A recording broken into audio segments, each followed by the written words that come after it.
Et tout de suite, c'est un passionné que j'ai le plaisir de recevoir aujourd'hui. Je vous l'ai dit, Ludovic Francioli, merci beaucoup d'être avec nous aujourd'hui. Pour vous présenter à nos auditeurs, je dirais en quelques mots que vous êtes un passionné de littérature, notamment celle qui fait frémir, qui attire et qui effraie, la littérature noire. Voulez-vous m'aider à brosser un petit peu votre portrait? Qui êtes-vous, Ludovic Francioli? Bien sûr. Oui, alors effectivement, je suis un passionné de littérature et plus récemment, de littérature noire. C'est pour ça que j'ai créé un blog qui porte un nom particulier puisqu'il s'appelle Dora Suarez, le blog, et c'est un hommage que je rends à un grand auteur de littérature noire qui est Monsieur Robin Cook, l'auteur anglais. Alors à ne pas confondre avec l'auteur américain. Voilà. Qui est un spécialiste du thriller médical. Médical plutôt, hein, exactement. Voilà. Donc c'est un hommage à Monsieur Robin Cook qui avait écrit un roman qui s'appelle J'étais Dora Suarez, qui est vraiment pour moi un chef-d'œuvre. Un chef-d'œuvre de la littérature noire. Ça a été un déclic, la découverte de ce livre et de l'auteur, parce que je crois savoir que vous l'avez rencontré. Oui, je l'ai rencontré. Je l'ai rencontré une fois. C'était très amusant et j'ai eu le plaisir de discuter avec lui pendant un quart d'heure, de choses et d'autres, de ses livres. Alors, la découverte de J'étais Dora Suarez, donc le titre de Robin Cook, est un véritable choc pour vous. Je crois savoir que c'est un livre assez noir, évidemment, assez terrible. Qu'est-ce qui vous attire dans cette littérature? C'est un livre très dur. Très dur et très noir.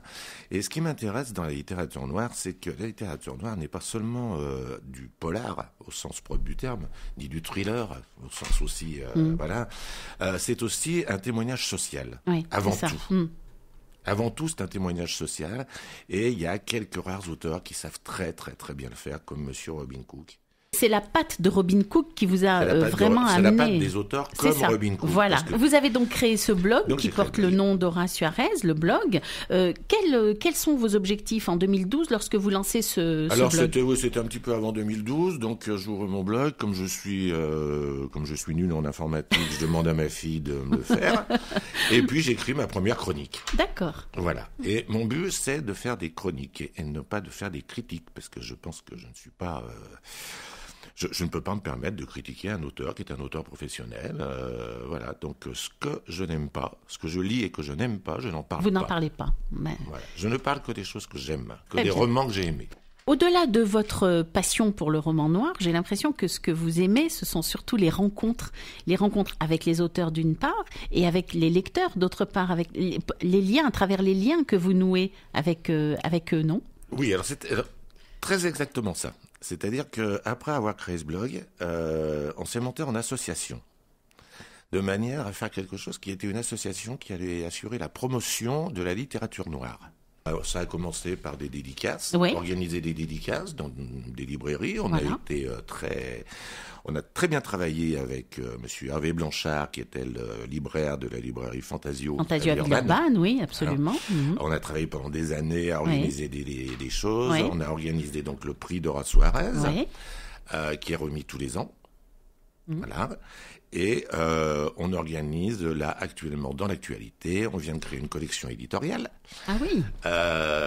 Sous forme de recueil à paraître une fréquence régulière et qui est publiée chez AO Édition, qui est une édition villeurbannaise aussi. Villeurbannaise aussi. Oui. C'est monsieur Jean-Luc Tafforo qui dirige ça. On fait un travail modeste et on espère le faire bien. On espère surtout faire des choses et que les gens soient contents de notre participation. Exactement. Alors à l'heure des réseaux sociaux, Facebook, Twitter, Instagram, etc., pour ne citer que les plus connus, vous n'avez pas envie aussi de faire appel à votre fille pour créer également des pages, Non, les pages sont déjà créées. D'accord. La page Facebook. La page Facebook, oui, c'est vrai, j'ai vu. Voilà. Mais pour les chroniques, contre, un site Dora Suarez. Site Dora Suarez qui comprendra notre actualité, les événements, et qui va reprendre le blog que j'avais ouvert et qui va l'intégrer au site. Voilà, exactement. Je pourrais continuer à écrire des chroniques. Des chroniques. Quelle fréquence vos chroniques? C'est suivant les coups de cœur? Alors c'est vraiment suivant le temps que j'ai et l'envie que j'ai. Je me fixe aucun... Non, je me sens pas obligé de chroniquer une fois par semaine ou je ne sais pas. D'abord parce qu'il y a des chroniques qui viennent comme ça spontanément. Et puis d'autres, il faut les garder en tête, les mûrir. Le polar sous toutes ses formes, vous l'aimez. Il y a le polar rural, le polar historique, le thriller. Il y a finalement à l'intérieur de cette littérature noire, il y a pas mal de courants. Qu'est-ce que vous avez quelle est votre préférence à vous, Ludovic Francioli? Alors moi, je n'en ai pas. Vous n'en avez pas. Aucune. Vous aimez tout. Aucune. Ouais. J'ai des références plutôt par rapport aux auteurs. D'accord. Et au ton de l'auteur. Par exemple, si vous voulez, je sais que Monsieur Philippe Sedbon, Oui. le prix spécial d'Horace Suarez, est une référence. C'est-à-dire que je ne vais pas m'interroger pour savoir si je me procure son ouvrage. Ah oui, d'accord. Voilà, c'est oui. systématique. Ouais. Voilà. D'accord. Monsieur Victor Delarbol, qui lui Oui. est un écrivain barcelonais, idem. Et puis des écrivains que j'ai découverts un peu plus tard, sur le tard. James Solin, qui reçoit le prix du premier roman, et puis plein d'autres que je pourrais citer. Hein. Il y a Éric Robin, il y a Gilles Caillot, il y a Bernard Minier particulièrement. Oui, oui. Bernard Minier, qui est un auteur absolument fantastique et qui est devenu un ami. Alors, vous l'évoquiez tout à l'heure, le lien entre le polar, la littérature noire, et le fait divers. C'est vraiment deux choses indissociables, puisque la littérature noire, le polar, il me semble, hein, je ne suis pas du tout spécialiste, vous allez me le dire, part souvent d'un fait divers. C'est souvent le fait divers le point de départ. Alors là, on est dans l'inspiration de l'auteur, Oui. hein, c'est-à-dire qu'il y a des faits divers et puis il y a des événements extrêmement importants. Oui. Hein, comme le livre qu'a écrit Fabio Micheli, qui s'appelle La compassion du diable, et qui est en fait un témoignage romancé de la vie de Jeffrey Dahmer. Jeffrey Dahmer étant ce tueur en série qui a, je ne sais plus combien en compte de victimes, enfin, tueur en série américain. Donc voilà, l'inspiration, elle vient un peu de tout. Et puis, il y a, par exemple, pour citer aussi mon ami Gérard Coquet, qui, lui, s'inspire d'une forme de légende rurale. C'est Malfron et puis Mathilde. Et c'est absolument extraordinaire aussi comme genre. Donc, il faut bien se dire que tout est accessible dans le polar. Quelle est l'actualité de Dora Suarez, le blog? Alors, une actualité assez chargée, oui. puisque nous avons fait un enregistrement pour la web TV que nous créons. Oui.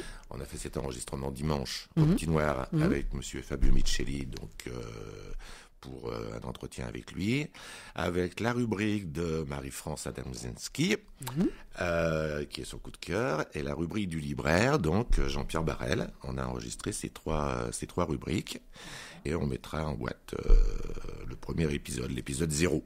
Absolument. Merci beaucoup, Ludovic Francioli, d'être venu avec nous parler de polar, venu nous parler de polar. C'était un plaisir partagé. À très bientôt pour d'autres nouvelles. Avec Merci plaisir. beaucoup. Au revoir.